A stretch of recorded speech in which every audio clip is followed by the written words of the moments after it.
जय हिंद दोस्तों, मैं हूं नमन परसाई और आज हम पढ़ने वाले हैं भारत के भौगोलिक प्रदेश के अंतर्गत पूर्वी पठार और उसमें पढ़ने वाले हैं छत्तीसगढ़ एवं दंडकारण्य का पठार।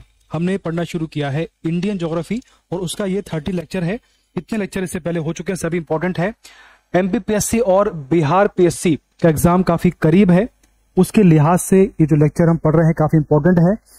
इंडियन ज्योग्राफी से काफी क्वेश्चन एग्जाम में आते हैं, इसलिए आपको ध्यान से पढ़ना है और समझते हुए चलना है। शुरुआत करते हैं। सबसे पहले बात करते हैं कि अब तक हमने क्या पढ़ लिया है और बेसिकली हम क्या पढ़ रहे हैं। हम पढ़ रहे हैं भारत के भौगोलिक प्रदेश, है ना। इसके 4 पार्ट है। सबसे पहला आपका पार्ट है उत्तर का पर्वतीय प्रदेश, इसमें आपका हिमालय पढ़ते हैं, इसको हमने पढ़ लिया है। इसके बाद में सेकंड हम पढ़ते हैं भारत का पठारी क्षेत्र, जो आपका ग्रीन पार्ट है, ये आपका भारत का पठारी क्षेत्र है, जिसको अभी पढ़ना शुरू किया हमने। इन दोनों के बीच में आपका आता है उत्तर भारत का विशाल मैदान, ठीक।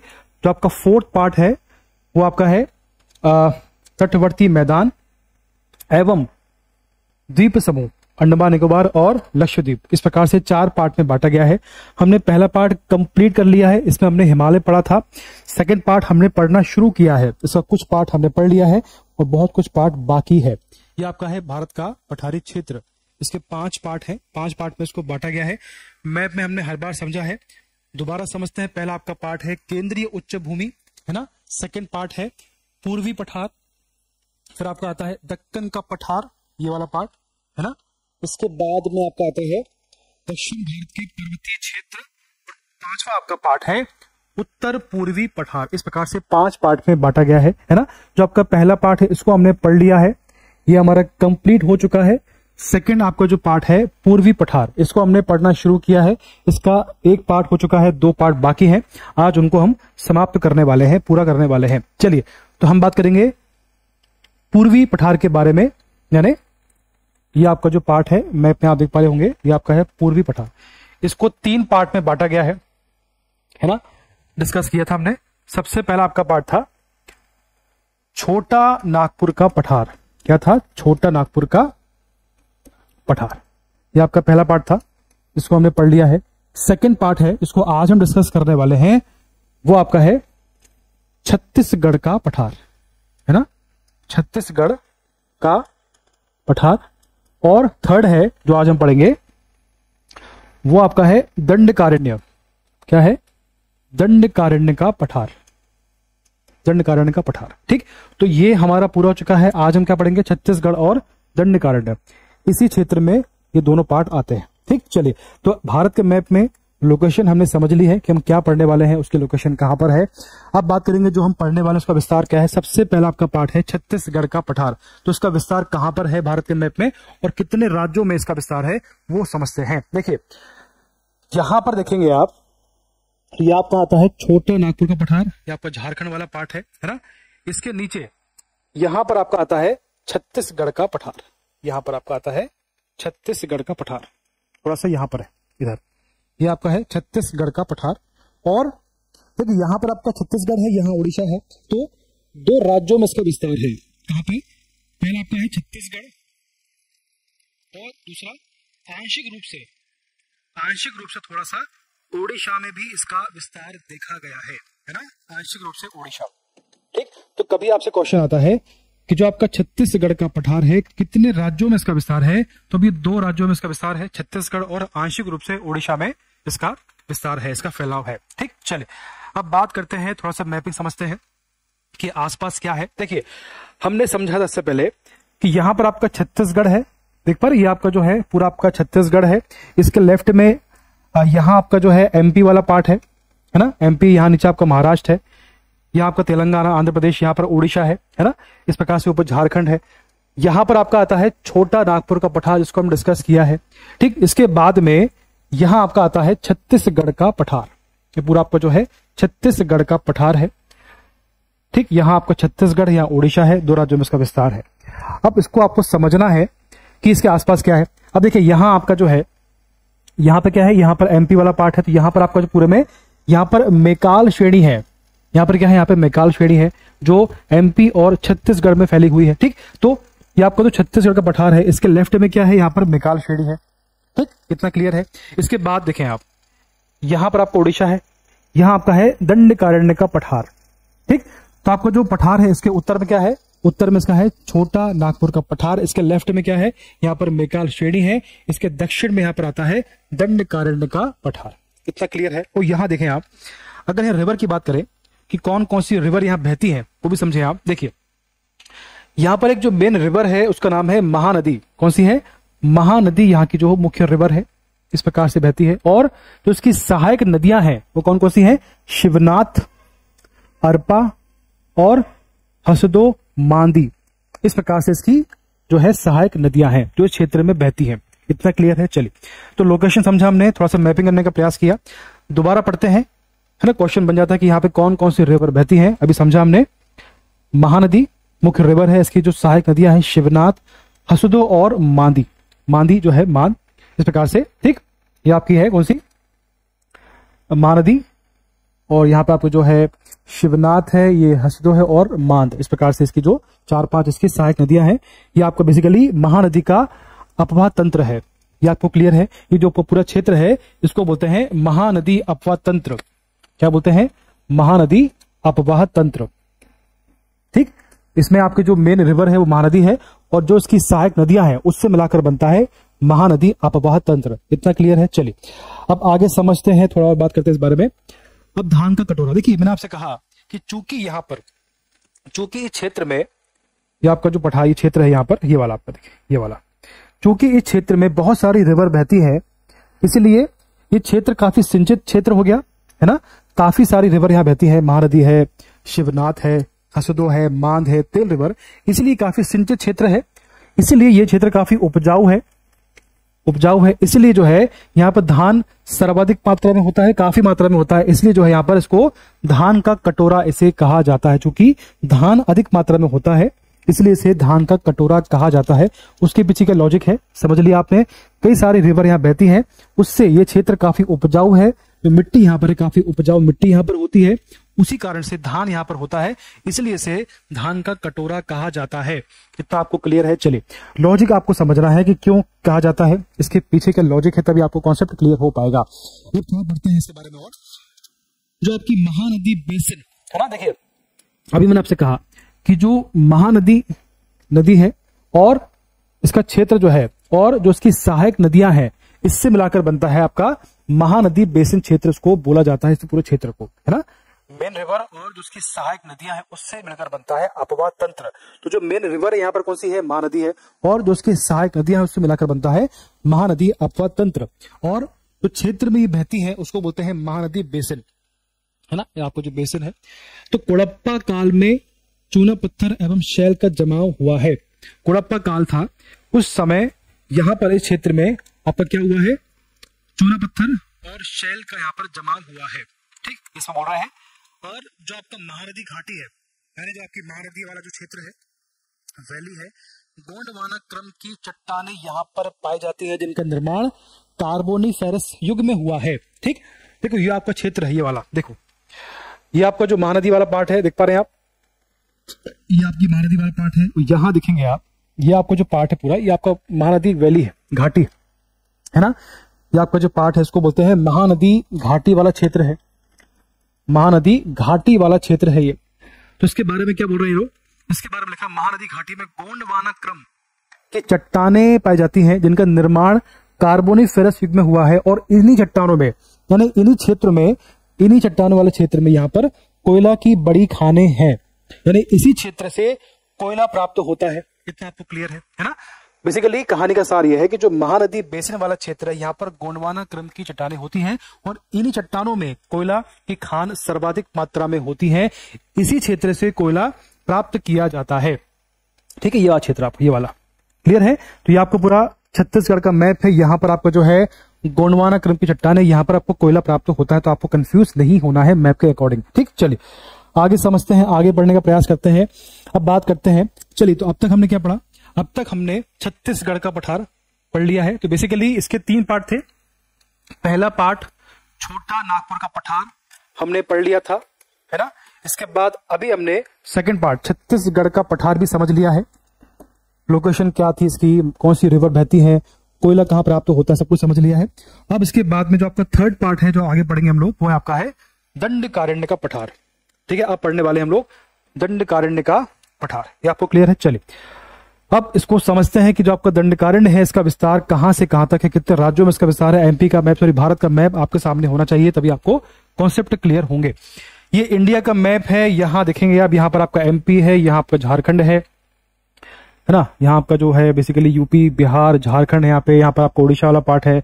ठीक, चलिए तो जो यहाँ पर आपका बेसिकली छत्तीसगढ़ है, यहाँ उड़ीसा है, यहाँ पर आपका तेलंगाना है, यहाँ आंध्र प्रदेश है, इस प्रकार से राज्य है।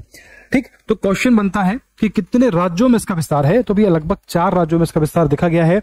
मेनली मुख्य रूप से छत्तीसगढ़ में इसका विस्तार है ना, छत्तीसगढ़ में मुख्य रूप से इसका विस्तार है, और उड़ीसा और तेलंगाना है ना, तेलंगाना भी है इसमें, थोड़ा सा तेलंगाना में भी है, और उसके बाद में आपका आता है आंध्र प्रदेश। तो मुख्य रूप से छत्तीसगढ़ में इसका विस्तार है, ये वाले पार्ट में, और आंशिक रूप से थोड़ा सा ओडिशा में, थोड़ा तेलंगाना में, थोड़ा सा आंध्र प्रदेश में इसका विस्तार है। 4 राज्यों में इसका विस्तार है, छत्तीसगढ़, उड़ीसा, तेलंगाना और आंध्र प्रदेश। ठीक, चलो क्वेश्चन बनता है तो आपको उसमें कंफ्यूज बिल्कुल भी नहीं होना है। अब बात करेंगे मैपिंग की, समझते हैं इसके आसपास क्या क्या है। देखिए यहां पर जो है आपका, ये आपका जो पार्ट है, ये आपका है छत्तीसगढ़ का पठार। ये क्या है आपका? छत्तीसगढ़ का पठार वाला क्षेत्र हो गया। इसके बाद में देखें आप, जो आपका ये पार्ट है, ये वाला पार्ट, ये आपका है दंडकारण्य का पठार। ये क्या है? दंडकारण्य का पूरा पठार क्षेत्र है इसका, है ना। और यहां देखेंगे आप, इसके नीचे यहां तेलंगाना है, इसमें यहाँ आंध्र प्रदेश है, यहाँ पर उड़ीसा है, तो यहां भी इसका विस्तार है, थोड़ा सा यहां भी इसका विस्तार है। इस प्रकार से ये आपका हो गया दंडकारण्य का पठार। क्लियर है? चलो अब थोड़ा समझते हैं इसको। और इसके देखिए यहां पर देखें आप, यहां जो आपका है, ये आपका दंडकारण्य का पठार जो है, यहां देखेंगे आप, तो यहां इसके ऊपर देखें, यहां पर आपका मैकाल श्रेणी है, देख पा रहे हैं आप, यहाँ मैकाल श्रेणी है, यहाँ आपका बस्तर हिल्स है ना, आपका जो बस्तर हिल है, यहाँ बस्तर का पठार है। देखिए आपका जो है बस्तर हिल है, यहाँ आपका जो बस्तर प्लेटू है, पठार है यहाँ पे। यहाँ पर जो है अबुझमार पहाड़ियां भी यहाँ पर है। यहाँ पर क्या है? अबुझमार, यहाँ पर अबुझमार पहाड़ियां हैं। आपको मैप समझना है, अगर आपको मैप क्लियर हो गया कि भाई कहां पर क्या है, तो आप कुछ क्लियर हो जाएगा। ठीक, तो क्या आपसे मैंने कहा कि यहाँ पर अबुझमार पहाड़ियां है, यहाँ पर बस्तर हिल है, यहाँ पर बस्तर का आपका जो पठार है। ठीक, इसके बाद में बहुत सी रिवर बहती है यहाँ पर, जैसे आपका जो है इंद्रावती रिवर, देखो यहाँ पर इंद्रावती रिवर बहती है, यहाँ आपकी इंद्रावती रिवर है। इसके बाद में देखेंगे आप, तो साइड में यहाँ पर आपका पूर्वी पठार है, यहाँ पे, यहाँ जो पठार है उसको बोलते हैं पूर्वी पठार। क्लियर है? इसके उत्तर में क्या है? इसके उत्तर में यहाँ पर छत्तीसगढ़ का पठार है। इसके दक्षिण में यहाँ पर राज्य है बहुत सारे, है ना, तेलंगाना है, आंध्र प्रदेश, इस प्रकार से इसका विस्तार है। अब कौन कौन सी रिवर है बहती है और कौन कौन से यहाँ पर पठार है, उनको आगे समझते हैं। चलिए अब बात करेंगे इसकी सीमा के बारे में, कि इसकी जो पश्चिमी सीमा है, जो उसकी वेस्टर्न बाउंड्री है, उसका निर्माण कौन सी पहाड़ी करती है, वो समझते हैं। देखिए जो उसकी पश्चिमी सीमा है, तो अबुझमार पहाड़ियां, अभी समझा हमने कि यहाँ पर जो है, जो आपका बस्तर हिल यहाँ पर है, यहाँ पर नीचे इंद्रावती रिवर बह रही है, इसके ऊपर यहाँ पर जो है, ये आपका है अबुझमार पहाड़ियां। ठीक, तो जो आपका दंडकारण्य है, इसकी पश्चिमी सीमा, इसकी वेस्टर्न बाउंड्री का निर्माण कौन सी पहाड़ी करती है? आंसर है अबुझमार पहाड़ियां इसकी पश्चिमी सीमा का निर्माण करती है। इतना क्लियर है? अब बात करेंगे पूर्वी सीमा, यानी आपकी ईस्टर्न बाउंड्री का निर्माण पूर्वी घाट पर्वत का फैलाव है। यहां देखेंगे आप, यहां पर आपका जो है, ये पूरे क्षेत्र में यहाँ पर पूर्वी घाट मिलेंगे आपको, यही इसकी पूर्वी सीमा का निर्माण करते हैं, है ना, मतलब पूरे क्षेत्र में फैले हुए, यहां से यहाँ तक है पूरा, आपका पूर्वी आपको जो पहाड़ है, जो उसकी पूर्वी सीमा का निर्माण करते हैं। क्लियर है? चलिए, घाट है। इसके बाद में बस्तर का पठार एवं इंद्रावती नदी। ठीक, अब देखो इसको थोड़ा समझें आप। देखो यहां पर आपका जो है पूरा आपका बस्तर का पठार है। क्लियर है?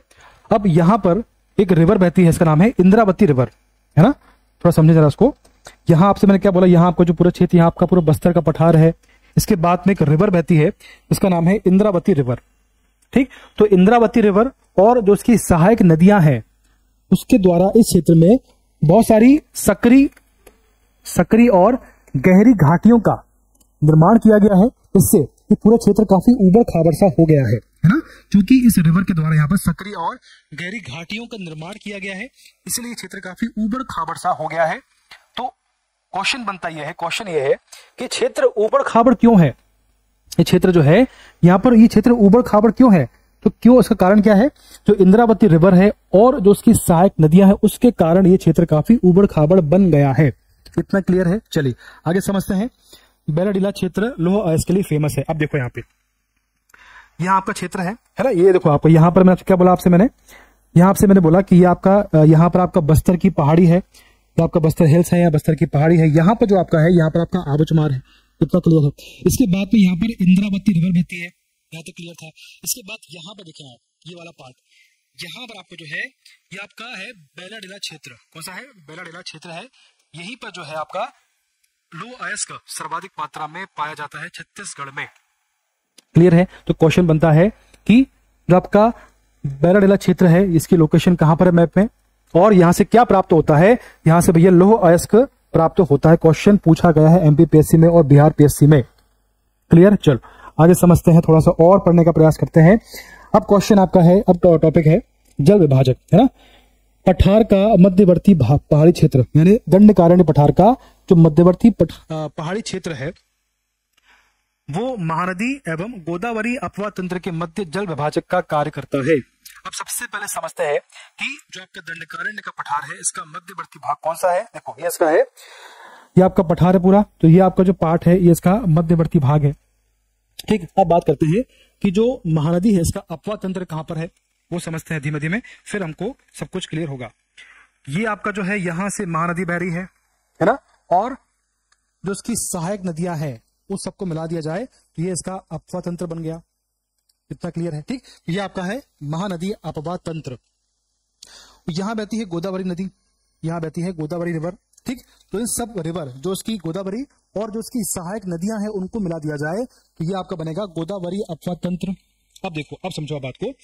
यहां क्या लिखा हुआ है? यह लिखा हुआ है कि जो दंडकारण्य का मध्यवर्ती पहाड़ी क्षेत्र है वो महानदी और गोदावरी अपवा तंत्र के मध्य में जल विभाजक का कार्य करता है, यानी इन दोनों के मध्य में जो जल विभाजक का काम करता है वो आपका है दंडकारण्य का मध्यवर्ती भाग। क्लियर है बात? चलो अब इसको थोड़ा सा समझने का प्रयास करते हैं। देखो ये आपका जो है दंडकारण्य का पठार का क्षेत्र है। यहां पर जो पठार है, मतलब ये जो पार्ट है हल्का सा उठा हुआ पार्ट होगा, सिंपल सी बात है, यानी जो आपका पठारी क्षेत्र है ये हल्का सा उठा हुआ होगा। इतना क्लियर है? तो यहां जो रिवर का उद्गम होगा उसका चूंकि स्लोप यहां पर है तो उसका जो बहाव यहां पर होगा। इतना क्लियर है ना? यहां जिस रिवर का उद्गम होगा चूंकि स्लोप यहां पर है, उसका जो डायरेक्शन होगा फ्लो का नीचे यहां पर होगा। यानी चूंकि ये क्षेत्र उठा हुआ है तो जिस भी रिवर का उद्गम यहां से होगा उसका स्लोप चूंकि आगे है, उत्तर की ओर है, तो उसका जो बहाव होगा वो उत्तर की ओर होगा। और जिस रिवर का ओरिजिन यहां से हो रहा है, चूंकि जो आपका स्लोप है नीचे है तो उसका जो डायरेक्शन वो भी नीचे की तरफ होगा। इतना क्लियर है? चलिए अब यहां आपका जो है महानदी है, चूंकि यहां पर पठार है, स्लोप ऊपर की ओर है, तो जो आपकी महानदी है वो उत्तर की ओर बहेंगी क्योंकि स्लोप ऊपर की ओर है। इतना क्लियर है आपको? अब देखें आप, जो आपकी महानदी है यहां से बह रही है, यहां बह रही है, यहां बह रही है, और जो उसकी सहायक नदियां हैं कौन कौन सी, जैसे आपकी हसदो है, मांद है, ये तो ऊपर से आ गया आपका। जो आपकी मेन है ना, जो क्षेत्र से बह रही है वो कौन कौन सी है आपकी, यहां देखें आप, ये आपका तेल रिवर है जो यहां से इस स्लोप से बहती हुई ऊपर जा रही है।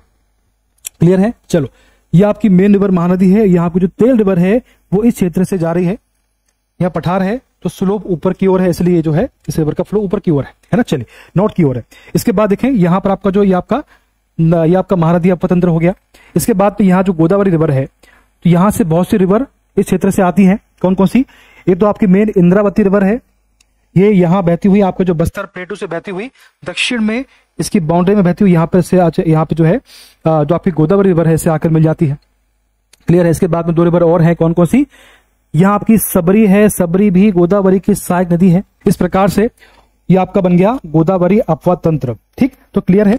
तो गोदावरी अपवा तंत्र और महानदी अपवा तंत्र के बीच में जो आपका दंडकारण्य का मध्यवर्ती भाग है, मध्यवर्ती पहाड़ी क्षेत्र है, जल विभाजक का कार्य करता है। इतना आपको क्लियर है? चलिए, तो ये आपका मेन था।